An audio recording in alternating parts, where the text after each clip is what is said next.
Hello hi नमस्कार welcome back to my channel केमती अच्छे आपण मैंने तो आज मैं बनने को जाऊँगी चिकन पकोड़ा जोटा मो स्टाइल बनाए। तो मु अध किलो चिकन नहीं आसी भलसे धोई धाई नहीं आसली कि हलदी गुंड स्वाद अनुसार लुण और धनिया गुंड और लाल मिर्च मतलब लंका गुंड देदेवे लाली लंका गुंड देवे भल लगे कलर आसो कि जीरा गुंड देदेवे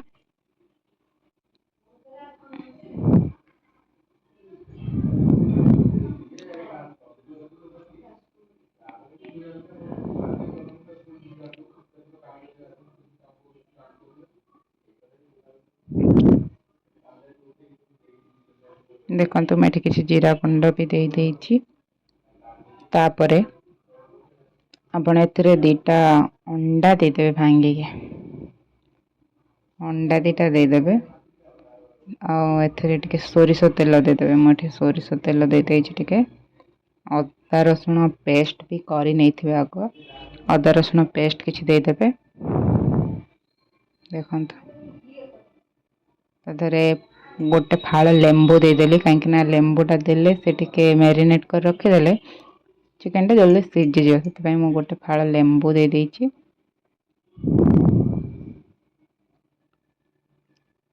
तो इतरे मुझे दीटा अंडा देदेवी दीटा अंडा देकी भल भाव मैरिनेट करके 3-4 घंटा रखीदेवी आप फ्रिज रे रखीदेवे सबुठ भल हम। तो फ्रिज रे मुझे रखी नी मु बाहर रखी कहीं आमर फ्रिज रे आइंस रुएनी तो से बाहर रखी 2 घंटा मुझे मैरिनेट करके रखी भल मैरिनेट करके 2 घंटा हो 4 घंटा हो आप रखीदे फ्रिज रे बाहर भी रखिपारे आप ताको भल भाव मैरिनेटा करने पकई देखो ये मुझे मैरिनेट कर नौची।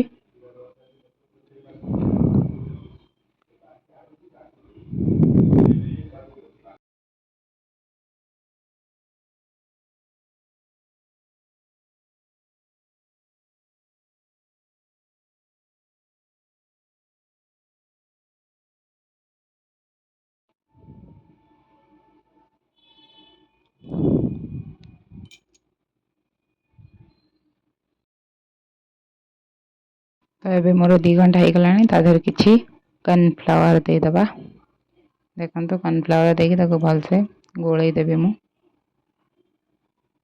देखो तो